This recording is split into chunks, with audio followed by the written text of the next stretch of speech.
Good evening. It's 5 p.m. and I will call the Monday, October 24th Board of Education meeting to order. If you would all please join me in a moment of silence.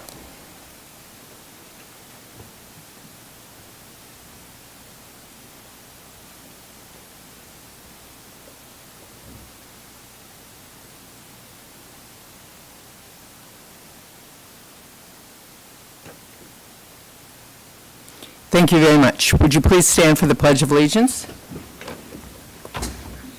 I pledge allegiance to the flag of the United States of America and to the republic for which it stands, one nation, under God, indivisible, with liberty and justice for all.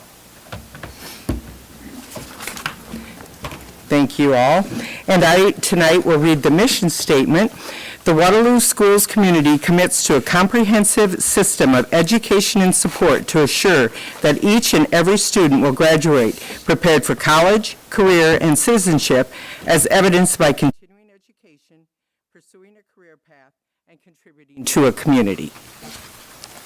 And on our agenda tonight, we will, for board members, item H on page 40, the purchase of Ignite program. We have pulled that from the agenda this evening, so we will not be going over that. It will be back maybe probably the next meeting, we're hoping, in the next meeting or two for sure. Yeah, we're waiting for additional information to just clarify everything on that proposal.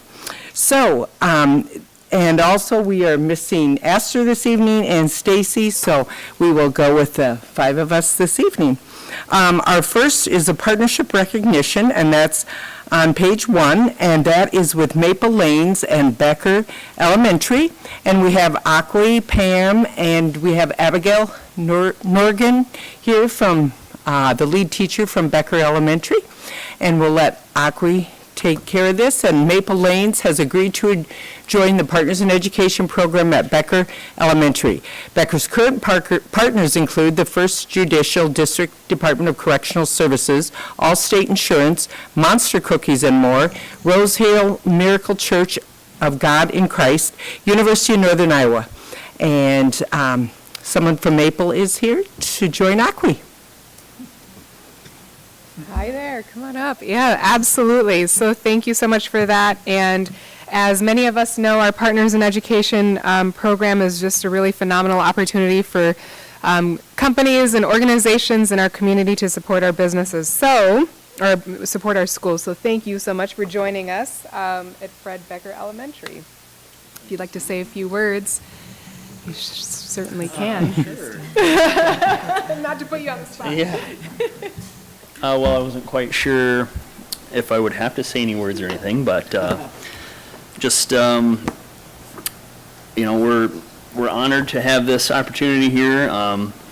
I know Abby, and we were talking, and I was just saying, you know, Becker is our closest neighbor, our closest school, so we need to be a little more involved, and it's our pleasure to be your guys' partner, so thank you so much.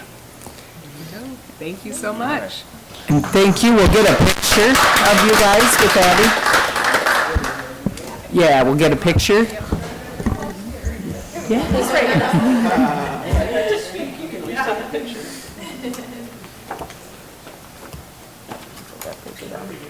This is where the dance should be. Hey, good timing, Mrs. Welch. Uh-oh. Hold on, wait for Mrs. Welch. She really wants to be in the Good timing. Yes. All right. You can take your photo. Perfect. All right. 1, 2, 3. Perfect. Well, thank you very much for joining the team at Becker and for the Waterloo Community School District, because our partners help make us who we are. So we appreciate all your help, and maybe you could give us all some bowling lessons. That might be good too. Okay, I'll remember that. Okay. All right, the next thing on our agenda this evening is I have a question for him. Oh, sure. Yeah. We have a question, sorry, from Board Member Schmidt. I should know this, but I don't, but is Maple Lanes home for either the Great East or West bowling teams? Maple is home to West and Cedar Falls. Okay. So we also own Cadillac, which is home to Columbus and East. Okay. And Hawkeye, and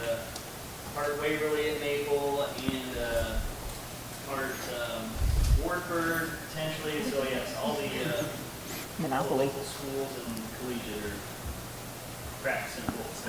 Well, we appreciate that. Yeah, They both, it's nice that you split it up too, so they all kind of have their home court advantage. But, and your facility is wonderful there. The remodels at both Cadillac and Maple are like tremendous. This makes bowling really cool, so, yeah. Thank you. thank you. Anything else? Thank you guys for coming tonight. We appreciate it. Thank you. Okay, our next item on the agenda is item B on page 2, and that's the board celebration, and this is the Waterloo Schools Foundation's update. And we have Ms. Hannah Luce here to give us, from the Executive Director of the Waterloo Schools Foundation, to give us an update on the foundation. So welcome, Hannah. Good evening, everyone. It's nice to see some familiar faces. So, like President Flynn said, I'm here. I'm Hannah Luce, the Executive Director of the Waterloo Schools Foundation, to give an update and kind of share a little bit about what we've been celebrating the past few weeks and what we will be celebrating in November. Like I said, my name's Hannah, and the Waterloo Schools Foundation, our mission statement is to fund, inspire, and promote academic excellence for all in the Waterloo schools. And I would say that all portion is what we've really been focusing on the past few years. We do things to support our students, our teachers, but doing a lot of our support staff and just holistically supporting the district as well. So we exist in partnership with you all, and we're a 501c3 nonprofit, so we are tax deductible and truly exist and to support you all, and again, just work in partnership. So, and just kind of a reminder of a few things that we do is we fund innovative learning grants. So those are our teacher outcome-based learning grants for our classrooms. Did this go out? No? Okay. And that has been really awesome. They've been on pause during COVID as we've kind of turned teachers to fund ESSER with all of that support. We also support our Young Scholars grant. So those are grants for our students to apply for unique academic learning opportunities. So whether that's a conference they want to go to, a competition, things like that. We also support district initiatives, which has been a large majority of our funding the past 12 years. And those are anything from $3,000 up to $300,000 commitments that we've done within the schools, and any other case-by-case requests that we get in, which is awesome to kind of see what our teachers and students come up with that don't really fall into any of those categories. So that's kind of a little bit about us. And the one thing that we've been super excited to announce, and why I'm here today, is to say that we've announced our $2 millionth into the Waterloo schools over the past 12 years. So, so because of this, we'll be hosting our $2 millionth celebration event on Thursday, November 10th. From 5 to 6 p.m. at the Waterloo Career Center. So I saw Amy here, so thanks to her and her staff, we're going to be having some yummy goodies from our culinary students, and our hospitality students are also helping plan that night. So we'll be having a social and a brief program at 5:30, and the theme of the night is Taste the Impact of 2 million. So there'll be different desserts and appetizers relating to all of our district initiatives and funding items that we've done over the past 12 years. And a little history, too, I think is always important to give some context. The foundation has been around since 2010, and we hit our first millionth dollar in July of 2017. So that was a couple years ago. So we're excited that we're finally hitting our second million, and interested to see when our third million comes around. So don't want to get too far ahead of ourselves today.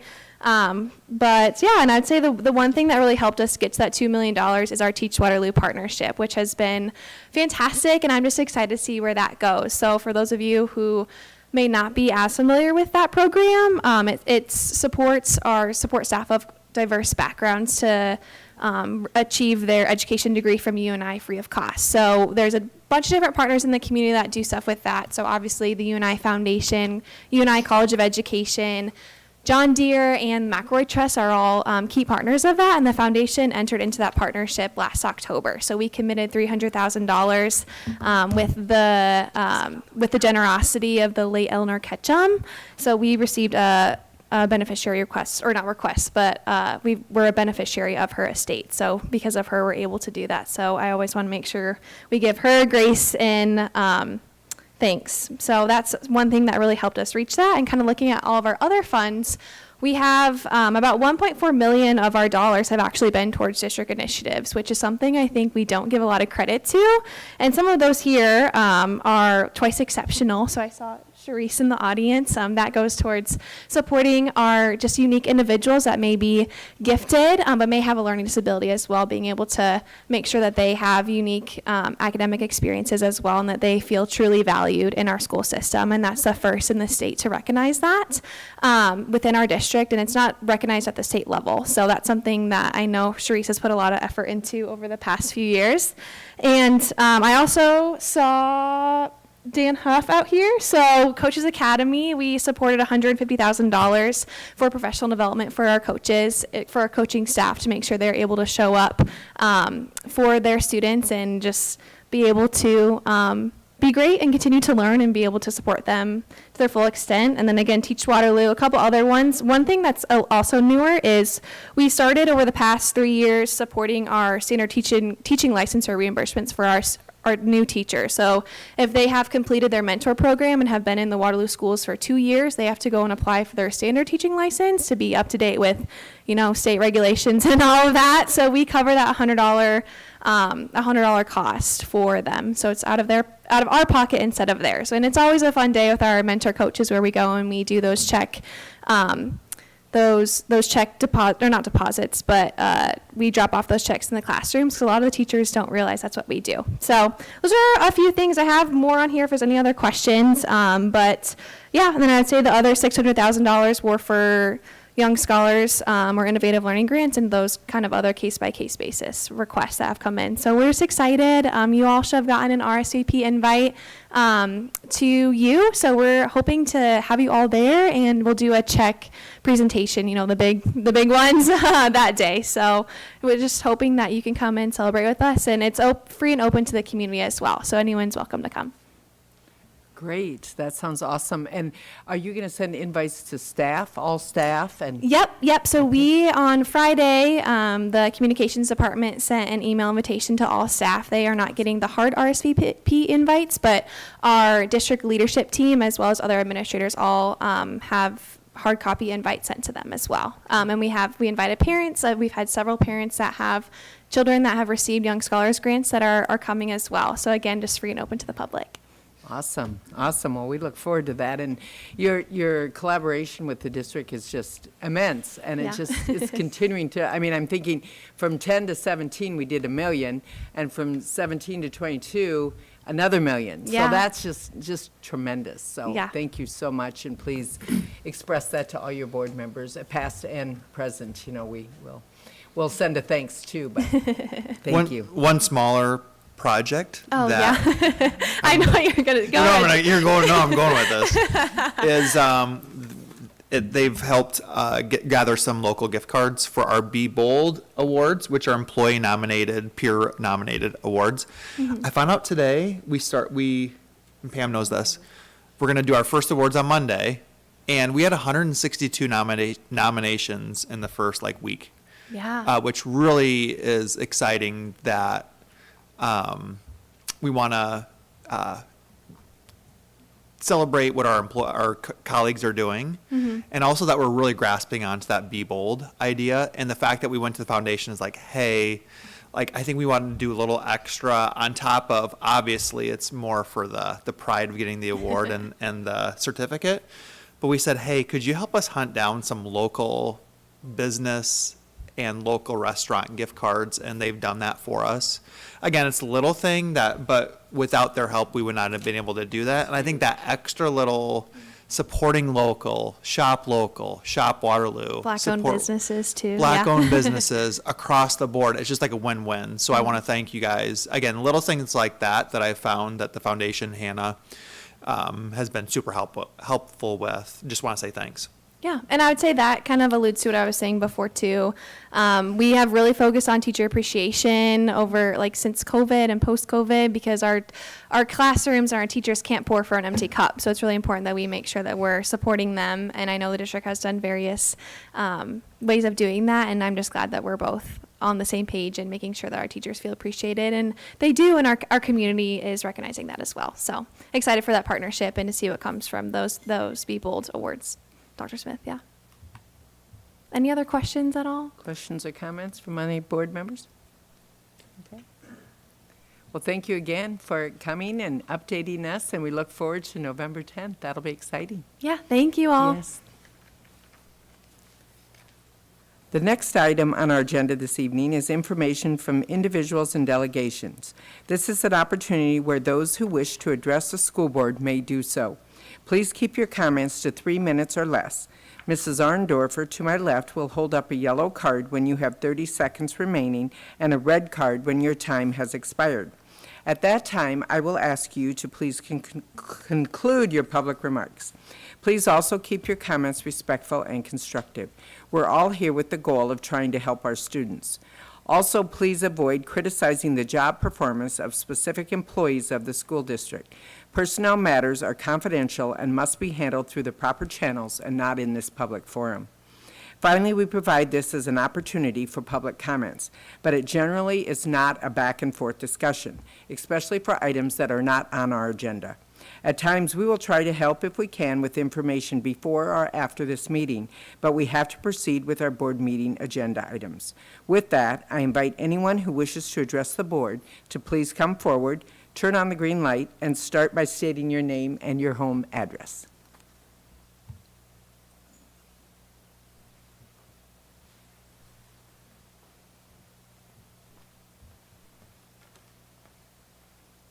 Hi all. Did I put the bell? It was on already. Oh, me and technology, and it's Monday. How is everybody? I hope you're doing well. I just wanted, I know Hannah just left, but the Waterloo Schools Foundation, teachers really appreciate that and the partnership with them for that money. Side note, before I start my little spiel I have here too, I want to thank HR for grabbing onto some of our student teachers that are currently in. My current student teacher had applied to substitute, and she was getting emails left and right about the possibility of joining Waterloo Schools, and I just think that's amazing to try to get some of these new teachers in. So after, let's see, sorry. The WEA has been in talks with the district leadership team about the new preschool changes that went into effect this year. And on September 30th, Dr. Smith invited our pre-K teachers in for a solution-based meeting. And it was a really neat process to see, because we got what's going well, what do we need to fix, and what are your ideas for solutions.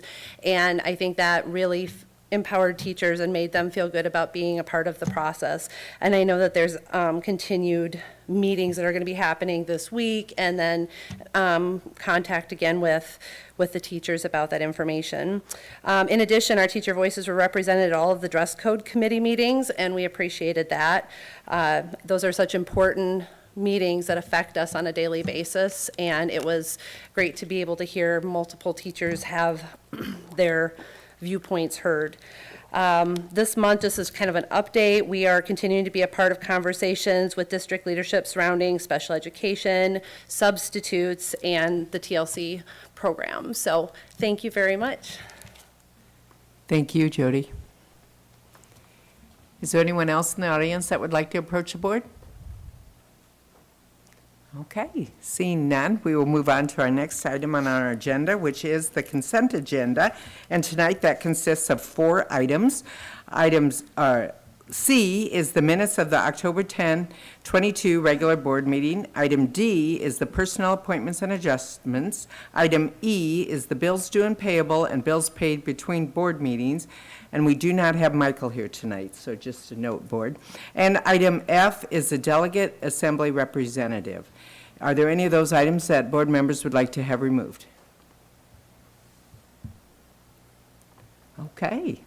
So, all in favor of, could I have a motion to approve the 4 items as stated? So moved. All right, it's been moved and seconded. All in favor? Aye. Aye. Chair votes aye. Motion carries 5-0. Awesome. Item G is our next agenda item, and that is the Waterloo Career Center travel to St. Charles, Illinois.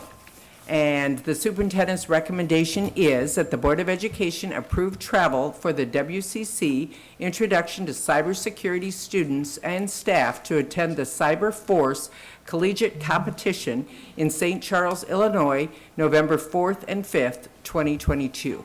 So moved. Second. Perfect. And we do have Amy Meehy here from the Career Center, and Dr. Mohorn is here, and we don't see Kyle, who will be the teacher going, correct? Yes.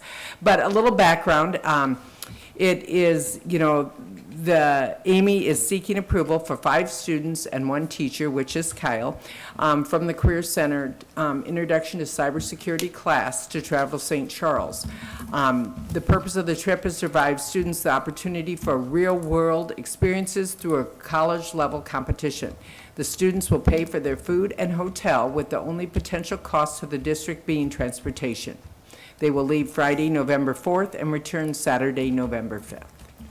So do we have any questions for Amy regarding the trip? Is this their first time going to this one? Oh, okay. So why the last minute?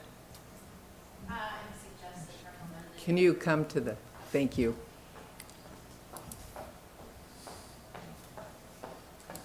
It was a recommendation through Amatral, who is a partnering group that supports CTE in the cyber world, that these kids get this experience.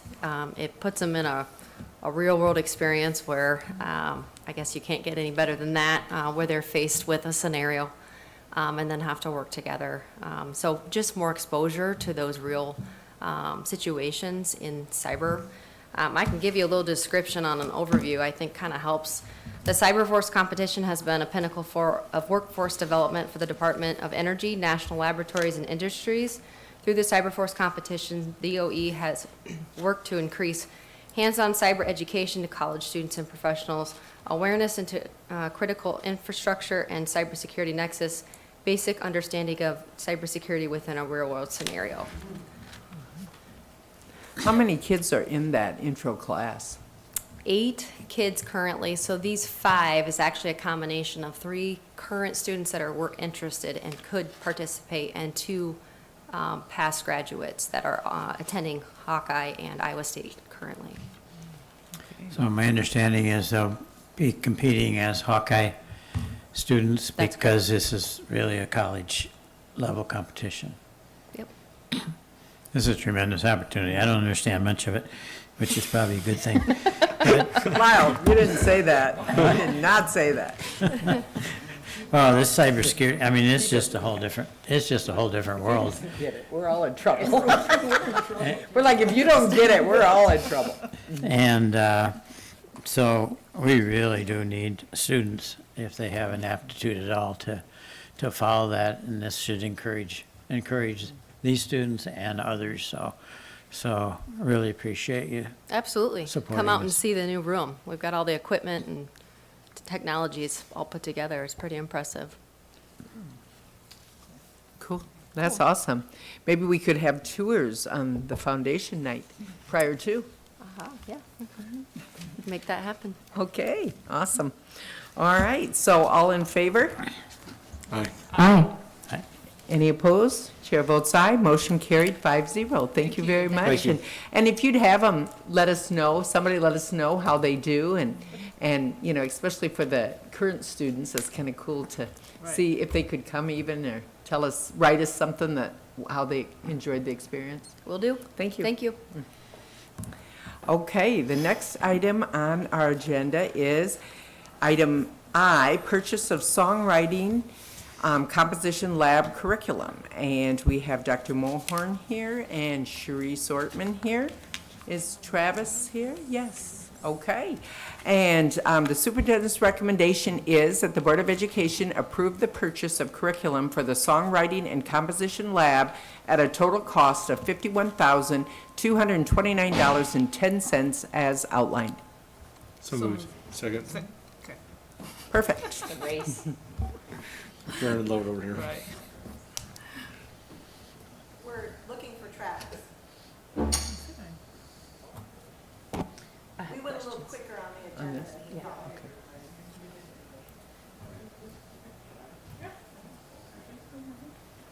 so sorry. Good. Can I leave? No, Okay. yeah. Yeah, after him. Yeah. Hi.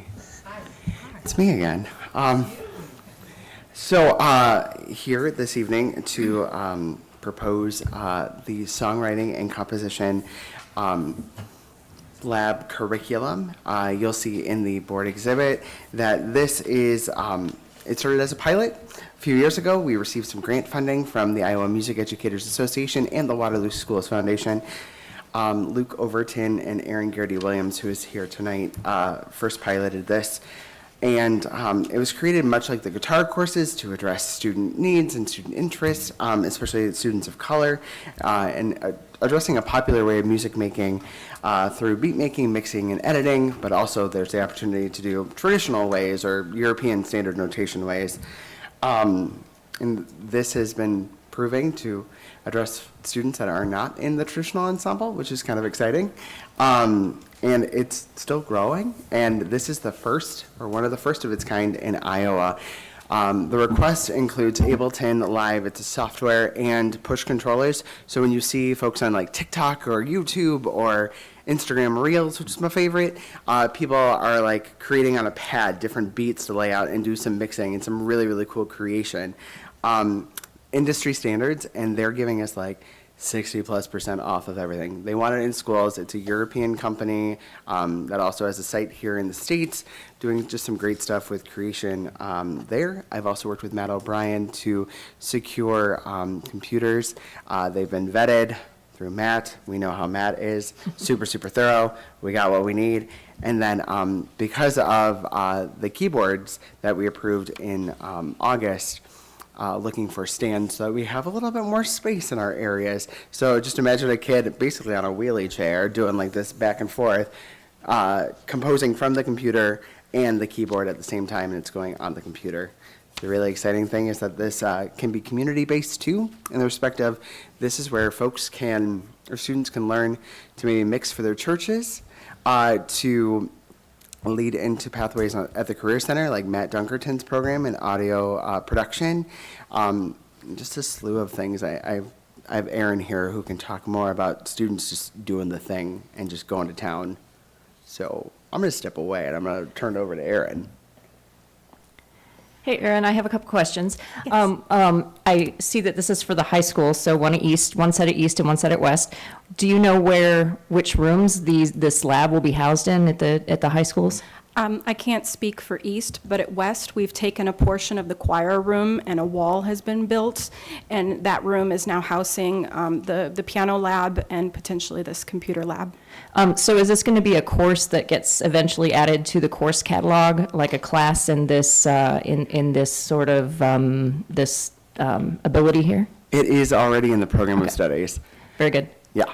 And do you know, I know it may be Mr. Overton or the choir teacher at East, but how will this class be adjudicated?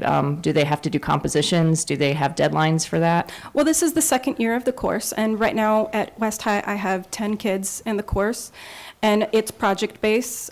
So we'll present a project to the students working on a certain skill in composition, and they have between 4, 5, 6, 7 class periods, depending on the complexity of the project, to complete it, create an MP3, and post their project. Cool.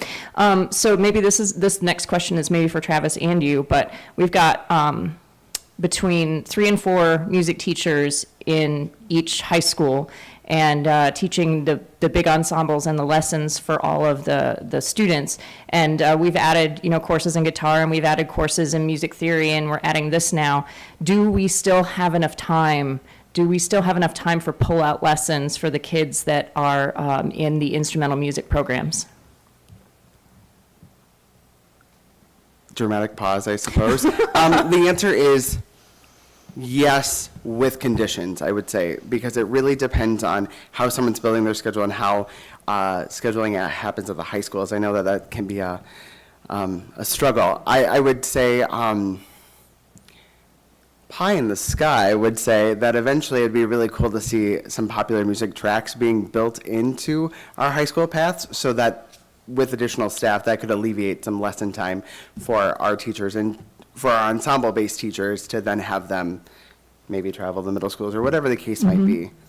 This is great stuff and very modern, and I do love it. And I think that the guitar reaches out to people in the community, and I think that the class piano reaches out to people in the community. But I do have a concern. We don't have pull-out lessons right now in the junior highs, and that's where kids get their individual instruction. And so we still have it at the high schools, but I'm a little bit scared that it can get squeezed. So as we move forward with all these awesome projects that we're doing, that I am absolutely in favor of, let's remember that we need to keep kids getting individual lessons and attention from their orchestra, choir, and band teachers too. Thank you. Yeah. So how many kids are in the East program? Do you know? You said 10 in West.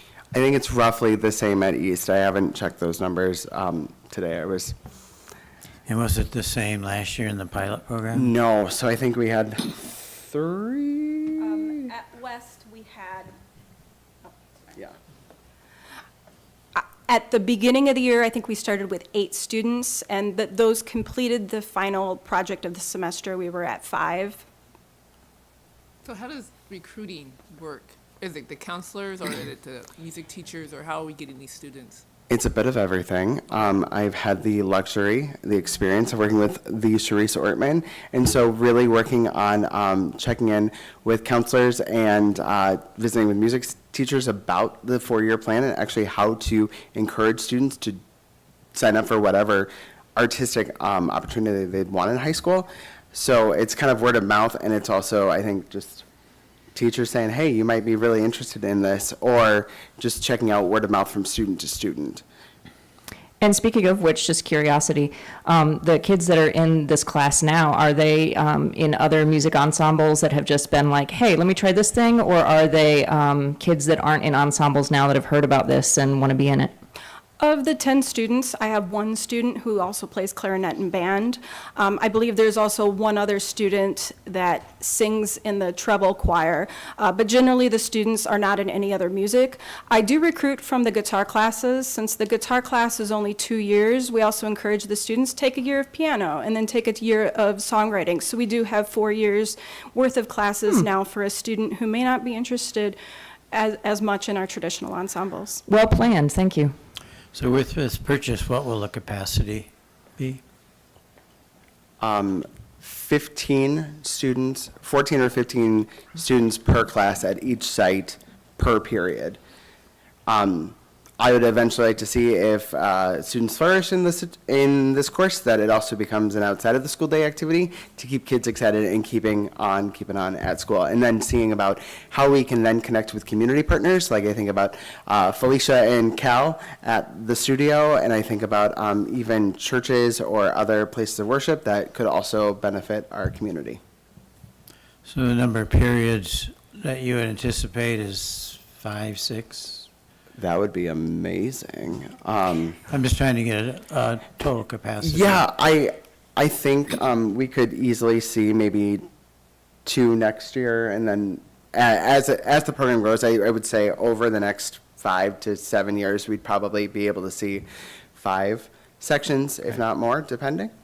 Would that mean that we would need then to hire another teacher? Because that, I think at that time, it would really be pulling from other things that Aaron's doing and other things that the teachers at East and West are doing. Yeah, while I don't get to make those decisions, I know. I would definitely say more staffing would probably be warranted at that point. Is this open to 9th through 12th?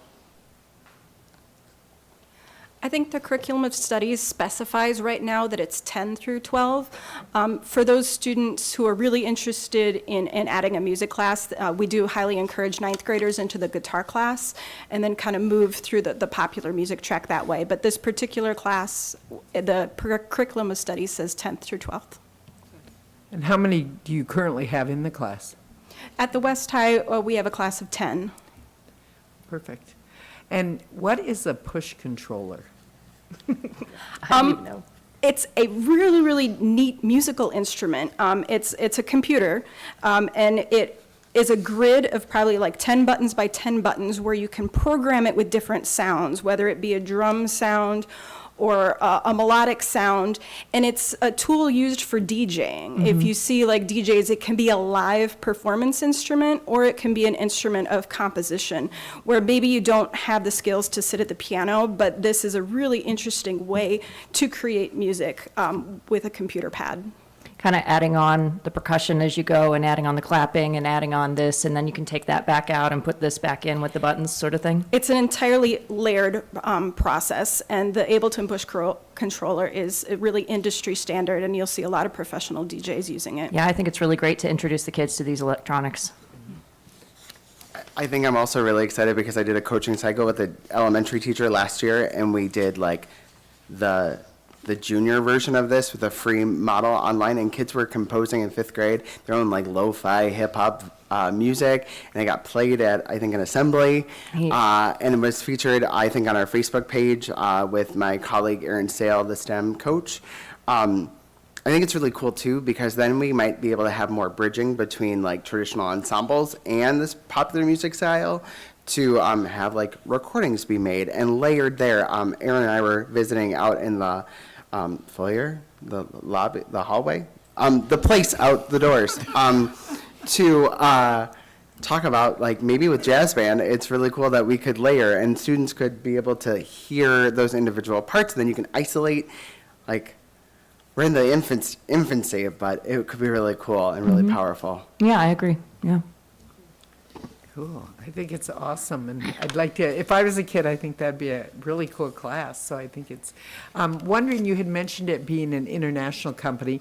Where do you send, like, obviously, we don't have this yet, but if there would be a problem, mechanical, whatever, is that stay here stateside? Or? Yeah, I think it's California-based is one of their satellite sites, but what I've learned is that the work from home is really popular with all of them, and so I can get someone probably anywhere, truly. That's the best I think I can give to that question right now, because it has not occurred from the online community that's out there. Okay, awesome. I'm assuming this is coming from the general fund, is that? Well, Michael's not here, I would Okay. assume so, yes. It does not say, no, but it's curriculum, so Yeah. I would assume it's general fund. Charisse says secondary curriculum. Yep, curriculum. Okay, Perfect. thank you. Awesome. All right. Well, all in favor?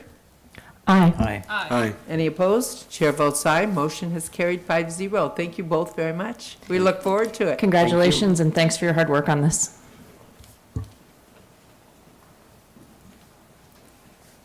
The next item on our agenda this evening is a non-action item. It's information only, and it is Dan Huff, our Director of Athletics and Activities. He will be handing us some handouts, and it is, or showing us, I guess, on the screen. We will be visualizing this. School safety is of utmost importance in the district. Recently, safety audits provided by the state of Iowa have taken place in many of our buildings and are scheduled for completion by many more.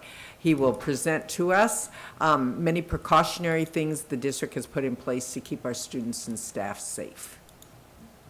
Just waiting for the, I guess I can get up here, just waiting for the projector to come on. I really have about a page and a half just to kind of go through quickly. I know it's been a while, maybe since you've heard of all the different things that are taking place.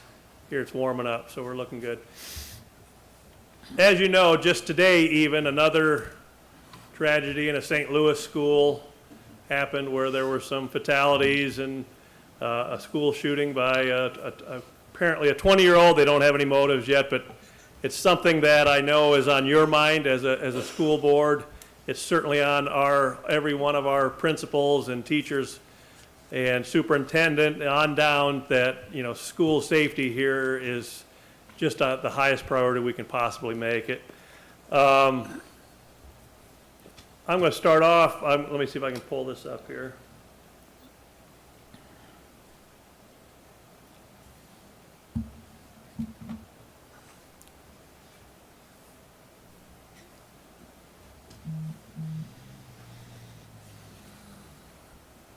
So I don't know, is that showing on your guys' screen? Yeah. Is that how Yep, that works? perfect. That's pretty slick. Thanks for setting that up, Pam. Really appreciate it.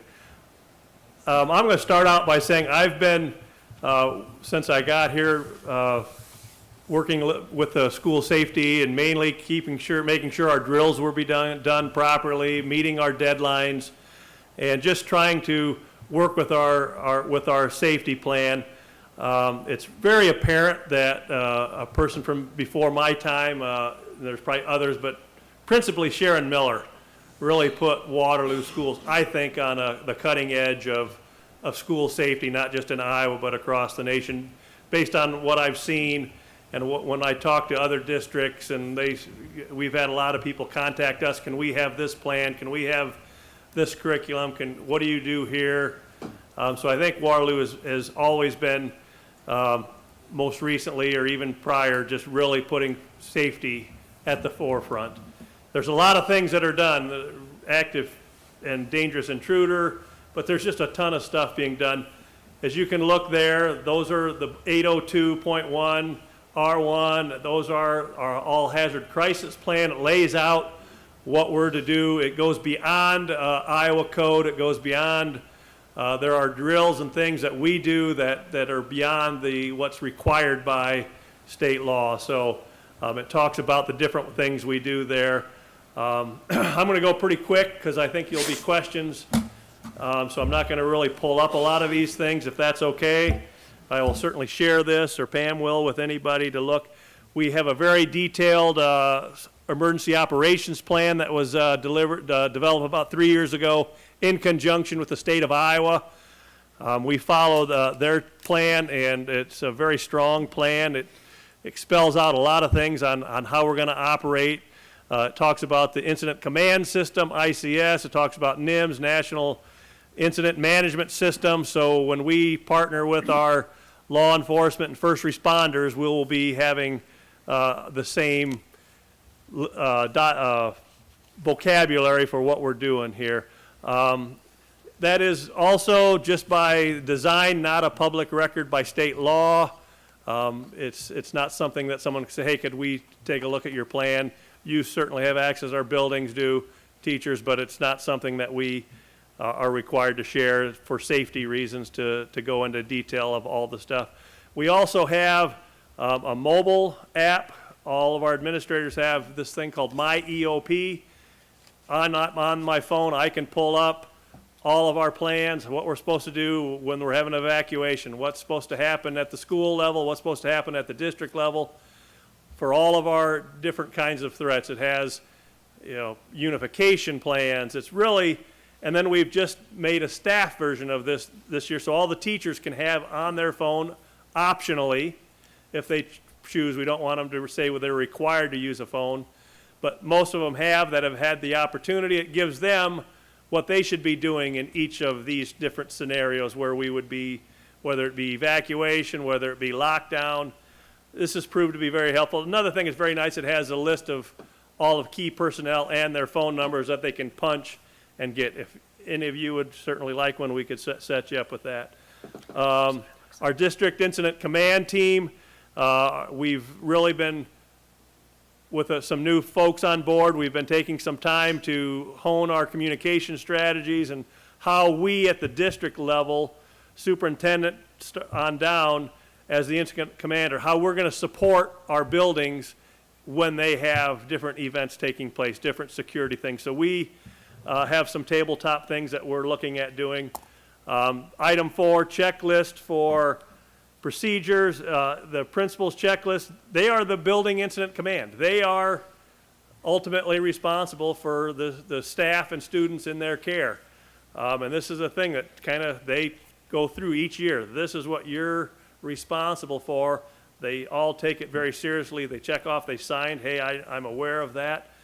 Each building has an incident command team consisting of probably the principal, the safety chair, counselors, custodians that would play a role in operations, whether it be, hey, I got to turn the power off or shut the gas off, to operations, hey, we're overseeing what's going on with the kids and so forth. Something that I think I'm very proud of, and I know it's just a great support in our safety. I think indispensable is our resource officers that we have at the high schools and at the middle schools. We're fortunate to have that, to have your support for them to be working to keep our buildings, students safe. When we say buildings, we're really saying our students and our staff. The school buildings meet monthly. Building safety chairs, we meet with our safety chairs once a month, and they come in, and they're a great group. Oftentimes they're lead teachers, they're teachers that are interested in pursuing administration, and they just really help their principal keep on track of what's supposed to be going on with safety. One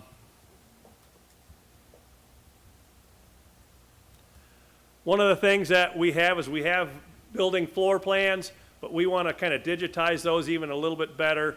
Maybe have room numbers, exterior door numbers, where fire alarms are, where those things are. We'd eventually like to have those available to all the, SROs, all of the police that would come to a situation to kind of have an idea of where things are at. We have a thing called Raptor that we've had for quite a few years. We were one of the first school districts in the state to use the visitor management system from Raptor. We scan in all of our visitors, whether they're vendors, whether they're volunteers, whether they're staff like us. We try to make sure we scan in so they know we're there. Those board policies are the policies that we have for our visitors and others. We make sure that, we're not going to have people go right to the classroom. We're not going to have people entering the building. We try to keep them in the office. There's a sex offender alert on those, and we have them practice what if that pops up. When it does pop up, through that system, the building administrators and other designated people will get a text, hey, you need to come to the office, and just kind of work through this. We also, Raptor, the last year, we've added what are known as emergency buttons, and they at the top of Raptor would say, principal requested to the front office. They can kind of just hit that on their computer without doing or saying anything, and it'll go out to their administrators and others that, hey, you should go to the office. There's a situation that might be, you could help de-escalate. Last year, we started using the Raptor Drill Manager, where we've listed all of our drills, and we have beginning dates and due dates that all of these are done, so I can sit there at one screen and see who hasn't submitted that they've done a plan, that they've done a drill that's required, who hasn't. A lot of times they've done it, but they didn't get it entered. I can only go back and enter them in as, hey, they did them, they made the deadline. Our deadlines are ahead of the state deadline, so we're not, like it says you're supposed to have 2 fire drills by December 31st. We back it up, so we're not waiting until December. Obviously, 30th is the day we're not in school. So we have deadlines. I can review with them, hey, this needs to be done. Because last thing we want to do is we've prided ourselves on almost all of our drills have all been accomplished by all of our buildings. We could show you reports from other local news agency, KCRG, where they would want to ask our people, public record, can we see all your drills that you've done? Waterloo has always been top-notch. There's been a lot of them, hey, they just never got around to them. It's just been a real priority here. So we have that. Again, I know I'm going really quickly. Something we've really initiated this year, once we saw some information from what happened in Texas, is every month, before school started, we had the janitors check every exterior door. Not only does it lock properly, does it close properly, and does it open properly? Because sometimes you have these doors that will and just not totally close. And the next person, they go in, the door's wide open. So we've had them check. We found doors that, hey, we needed to fix. We needed to get closed properly. We needed a key that worked better. Does the fob work? So once a month, part of our plan now includes our head custodian going to all the exterior doors and seeing that they're shut and locked. And if not, if there's a problem with the door, put in a work order and make it a priority work order. And I've followed up, hey, we need to get this door That's with exterior doors. So during our school day, all of our exterior doors should be locked. And you have to go to one entry level, push a button, and be let in to the building that way, and then describe what you're doing, picking up somebody, et cetera.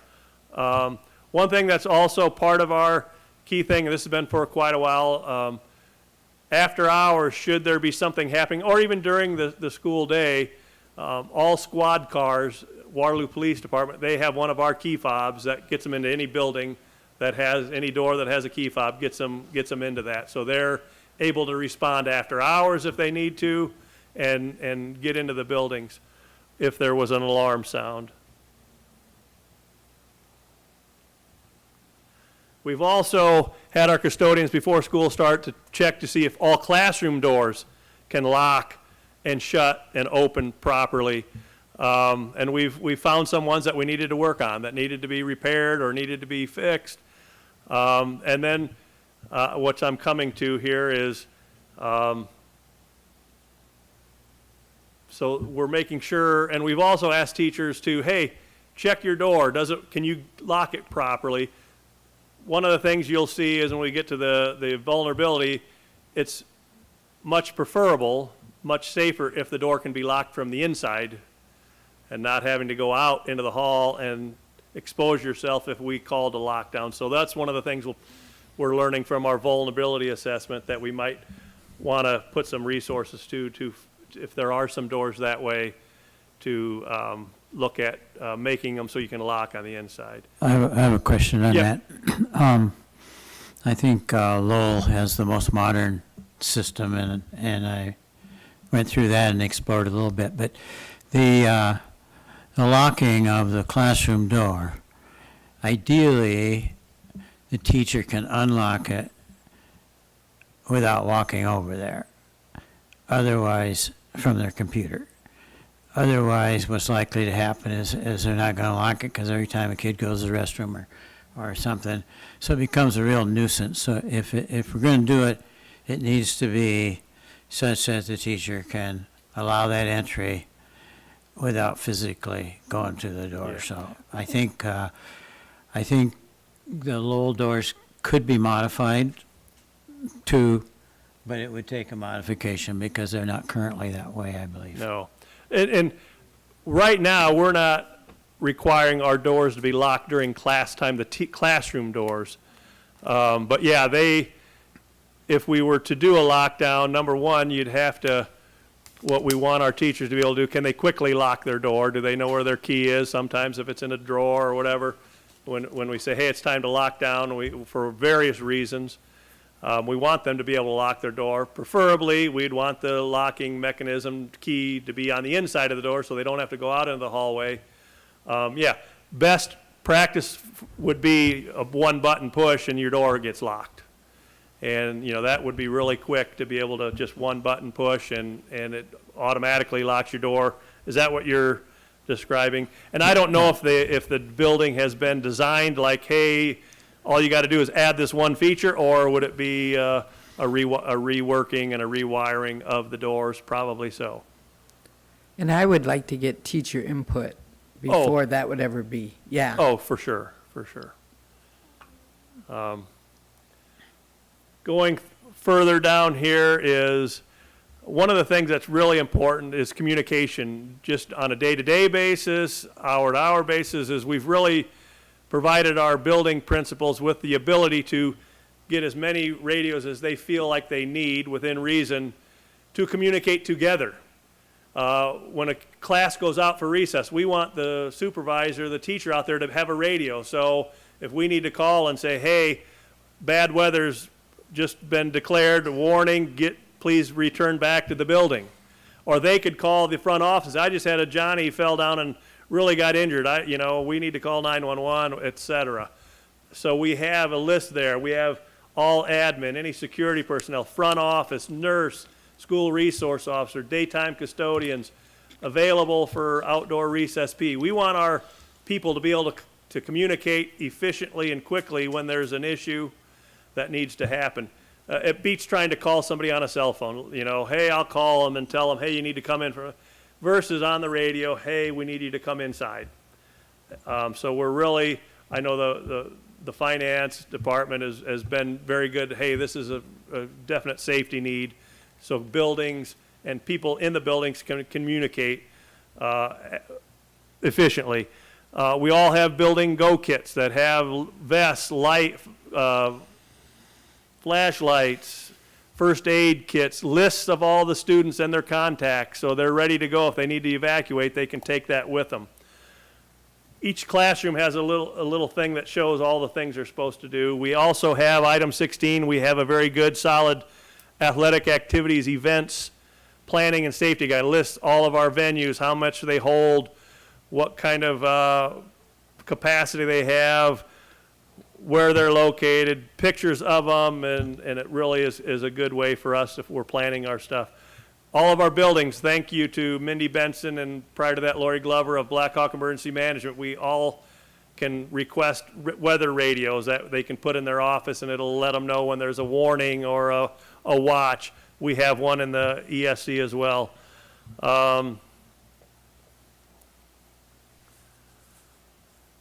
So that's part of that. They've given us access to sign up for weather alerts. So I've really encouraged our principals and our lead people to sign those up, because you get an instant thing anytime there's a weather alert, warning, watch, we get that instant alert. This is a slideshow that we show at the beginning of the school year to all of our new teachers that goes over all of our safety plan. 21 is how am I doing on time, Pam? I got about a couple minutes. This is a big deal. In June of this year, you probably all heard there's a governor's school safety initiative where millions of dollars were set aside, $100 million, I think, to improve and upgrade Iowa schools. The first part of that was they set aside $7.5 million for each school who wanted to order for their school buildings what's known as they call it a safety radio. And what that radio does, we ordered for all of our buildings. They provide them, and what it is, it's a radio that allows us to, with a red button on top, to hit that red button, and as soon as we do that, we have now taken over the channel for all first responders in this northeast Iowa area. Sheriff, police, local PD, Evansdale, ambulance service, all of that is going to be hearing once we hit that button. It's hopefully a button we never use, but it's there, and it gives us instant access to let them know we've got something serious going on at one of our buildings. It'll say onto the dispatcher, this is coming from whatever building it's coming from, and any first responders in the area would immediately make a beeline to that school. So that's kind of a nice feature that we have, but again, it's one of those things we hope we'd never have to use. We're about right in the middle of our building vulnerability assessments.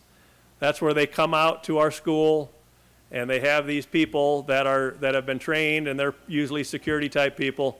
And basically it's about an hour and a half straight of questions about the building, about our door system, about our doors, about our locks, about our camera systems, about our outdoor fencing, about the kind of drills what kind of training we have, what drills we do.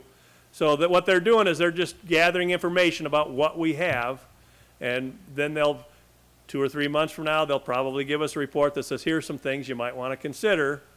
And us doing that, you have to do that to be able to access up to $50,000 in safety enhancements for each building. They originally were going to they originally had a deadline of December of 2023 to have all of the assessments done. Well, we kind of signed up early, just like 2 days ago or whatever, Friday. They said, you know what, the state says that's not soon enough. We want them all done by December of this year. So they're having to hire more people. We have to they are paying for this company to do these assessments. If we wanted to go out on our own and find someone we would have to pay them. So we're getting a pretty good deal, and it's a good eye opener for me, and it's a good eye opener for the building principals to hear all these different questions related to building security? Have we hardened our glass? Have we done our locks in a certain way? It's just very, very fascinating to hear the different way they're going there. You can look there, we've got our schedule, we've got an agenda, and then there's a FAQ if you wanted to look up what's a lot of questions about that governor's safety program. I went really, really quick, but I hope there's questions and I hope I have answers. I just had a few questions. Yes. So, who has access to Raptor? Is everybody, or for like a building's? Building, front office people do. Okay. Principal typically would, assistant principals would. Safety chair, so they can report their drills and so forth, but it's typically, we have a password and sign-in for each person that's working, let's say, at the front desk. Okay, so do you have access to every school if a Yes. volunteer comes in? Okay. Yep. Also, what does the communication tree look like for families? So if something happens at a school, where does a parent get the communication at the end? Typically, if there was something that required us to want to, hey, we had a fire, we evacuated, typically the building principal would work with ACWI, develop a solid communication as quickly as possible, and it would determine what the audience would be, and if it's the whole school, it'd go out through Ed Connect, and they're signed up for whatever way they're signed up for. We would send it out email, telephone, voicemails, text to those folks who are listed as contacts on their deal. Other ways, sometimes it's just sent to a specific grade level, depending on what it was. Sometimes it's just a classroom that the information could go to. Does that answer? Yes. Is there Okay. Do you have a timing on that? In the sense of like, principals will know in this time, so-and-so will know in this time, and we then at this point will contact the families? Yeah, we try to have that, it's listed even in here. Contact ACWI would be the first. If you can't get a hold of her, contact Stephanie or Jen Hart. We can't get a hold of them. And give us awareness of what's going on, and then here, it could be, usually it'd be one of ACWI's team that would help the principal draft something and decide when and at what time and who it would go to. Okay. And we would want to be as transparent, but we'd want to first make sure we got all the facts before we're sending out something that may not be. We want to make sure whatever we send out would be 100% accurate. I just want to add, we do have Dan's office, and Sandy is his support person, but they do a safety procedure list that outlines the process, which I can send that out to the board members as You well. bet, a copy you of bet. that. Thanks, Pam. Yep. Yeah, This is what I was. yeah, I maybe, It's okay. Yeah. all right. Yeah, so earlier this year, like that was one of Yeah. the first things that we talked through as a district leadership team. Dan sent this all out to district administrators on August 31st.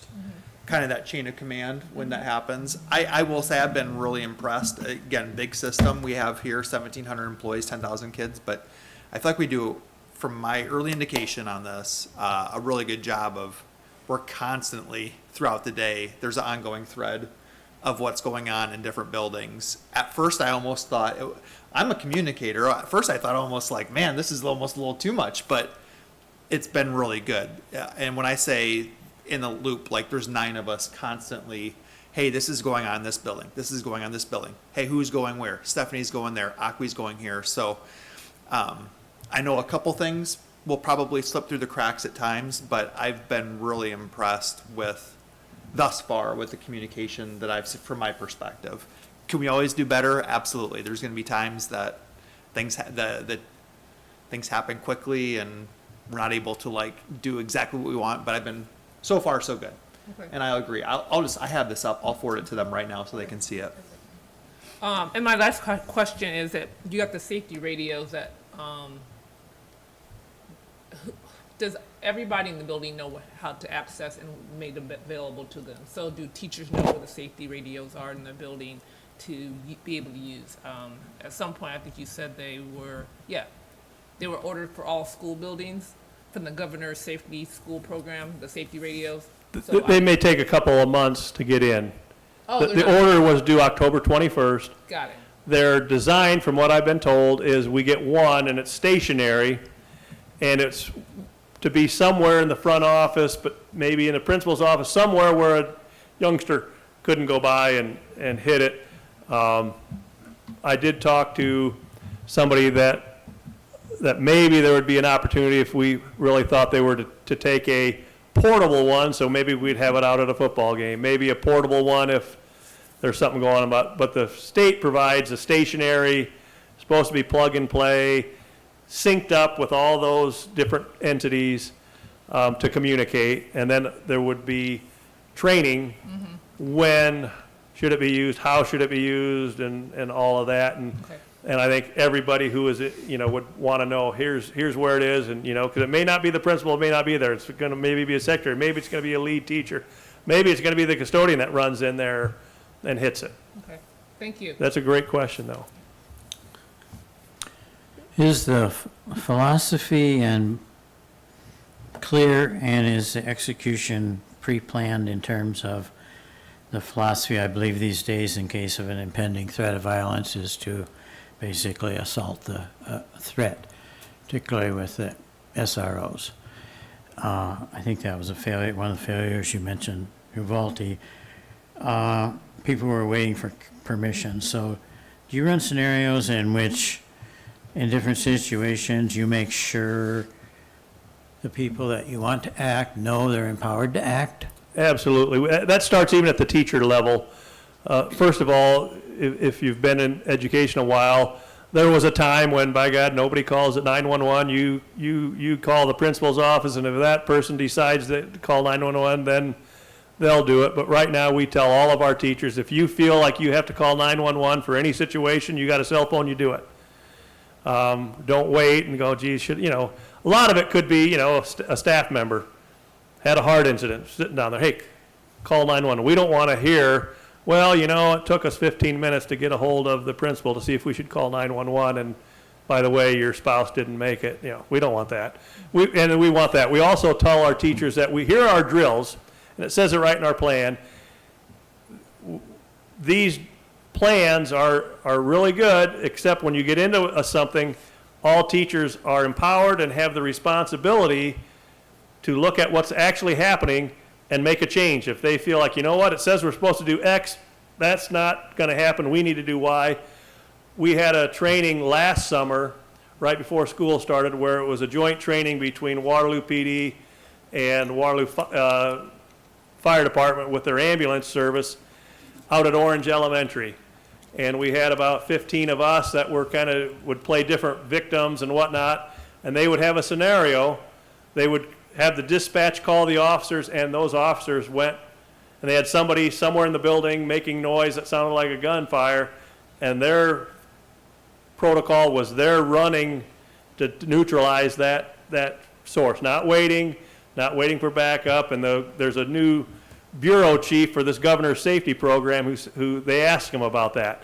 What about, and all, he goes, our officers are trained to run and neutralize the threat. So yes, we're, not going to be standing out, hopefully. Again, I even sometimes really have a struggle talking about other schools' response because, God forbid we get into that thing, you never know how, you got all the best plans.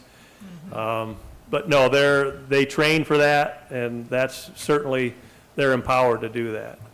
Good, thank you. I appreciate the update. Something is on a lot of our hearts as, community members, parents, and, staff. And, it's, the utmost importance, as you said, and I really appreciate everything you got there. I do appreciate our SROs that are, visible in our middle and high schools. And I personally would like to see us get SROs into elementaries. I think that's the best thing for school safety, in my personal opinion. I know there's funding, it's always a question, but I think school safety outweighs funding mechanisms. We've figured out how to do it, but it's my personal opinion.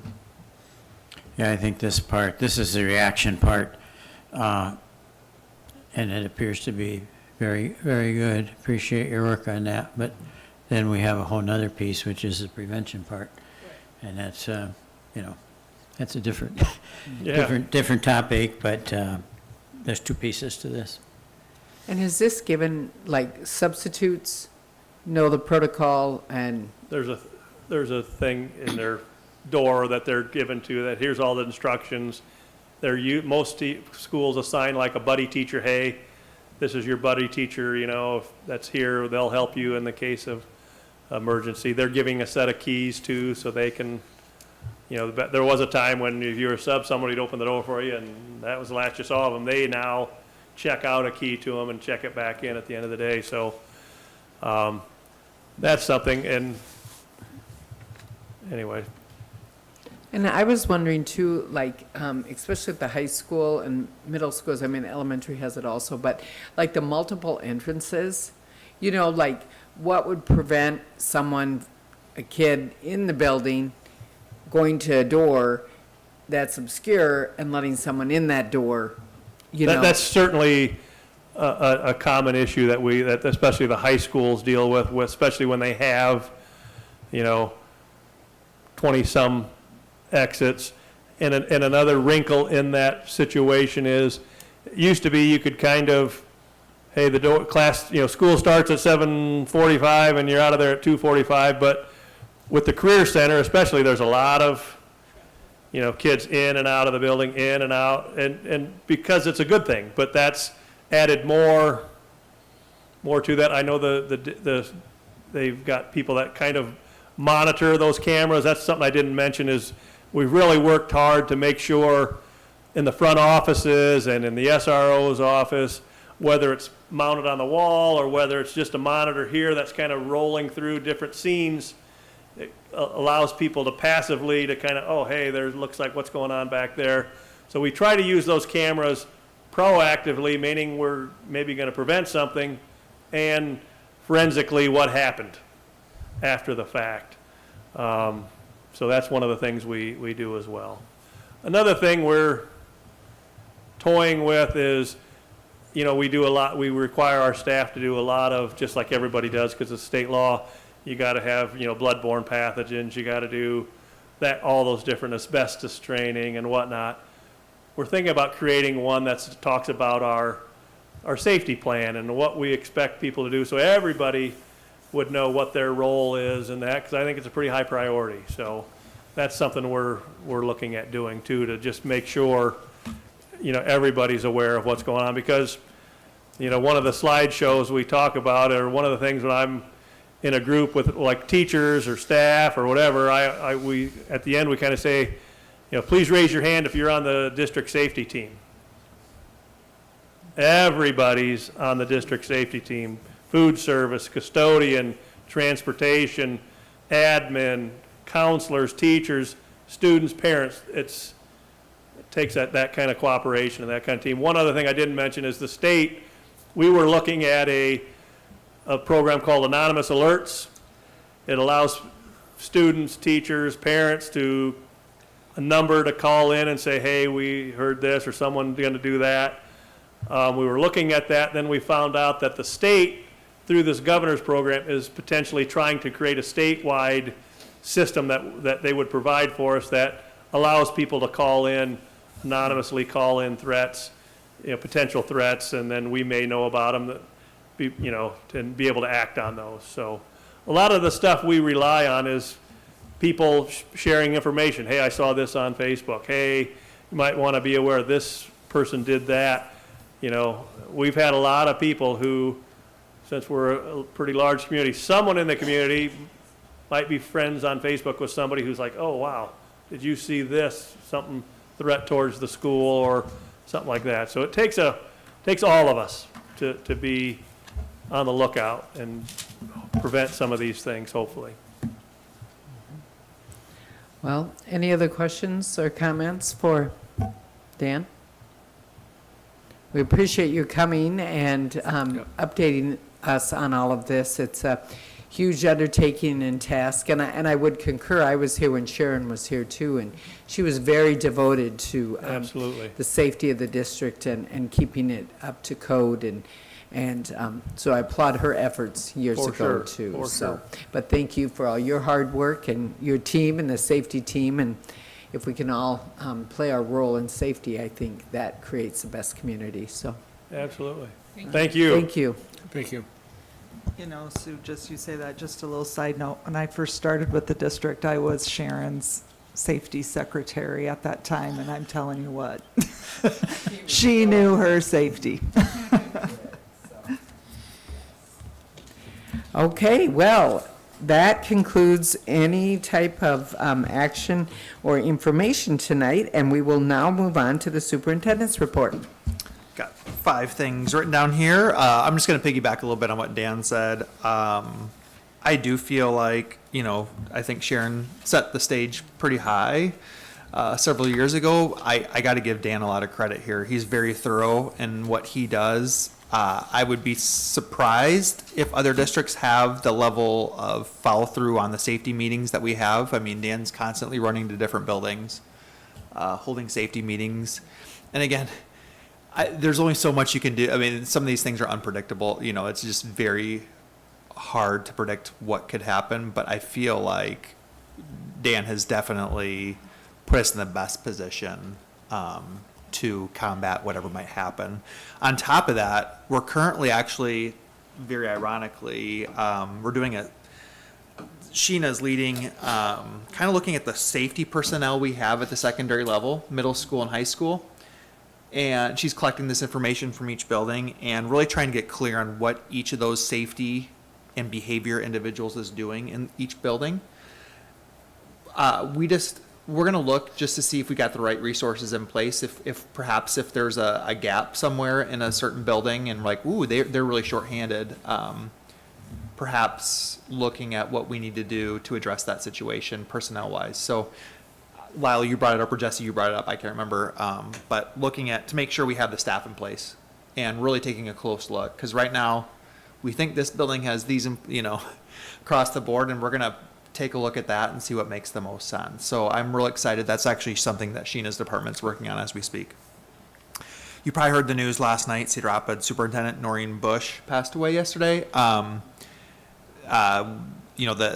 Very rightfully so. Like all the condolences are flooding in through social media, on the news. We're doing some things as a district as well.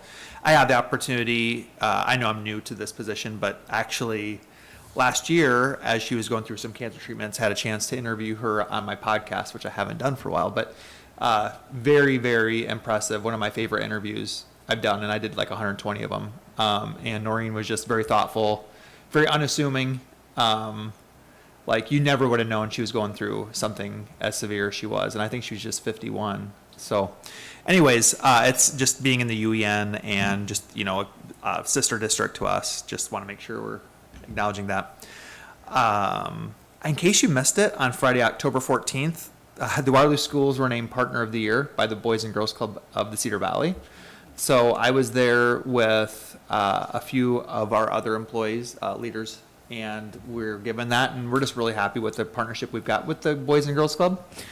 And so, yeah, that was a cool event, and shared some photos on social media. I've got a plaque and all that, so that was I told them when I was like, we should be giving this to you, the Boys and Girls Club, not you to us. Like, you guys do a lot for us, but the number of students they impact, the summer programs, it's just really impressive. Central, I just texted Zach just to make sure, yes, everything's on time for the Central move. We've had meetings, it seems like every couple weeks to make sure that move goes smoothly.